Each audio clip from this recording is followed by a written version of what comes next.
Well, look, the Earth is warming, but I would say to this generation, yep. We need to think really carefully about causation. Because while it's undeniable over the last century, the climate of the Earth has been rising, small and in incremental ways.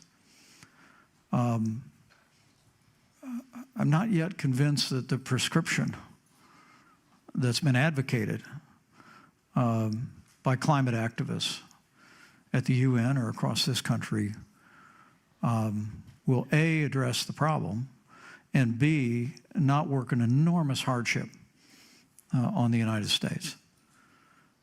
I mean, the Paris Climate Accords that our administration came out of was one of the most imbalanced international treaties that I ever saw, and I was on the International Relations Committee for 12 years.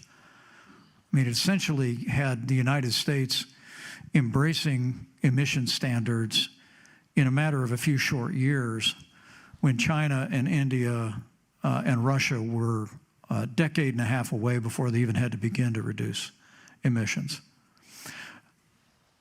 I would tell you there's also an alternative to reducing CO2, because this may surprise you.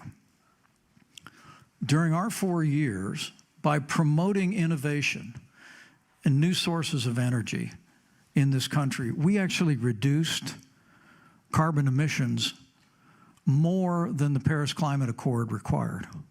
But we did it through the power of the free market, the power of the marketplace. And I think at the end of the day, that's the right solution for your generation that cares very deeply and admirably about the environment.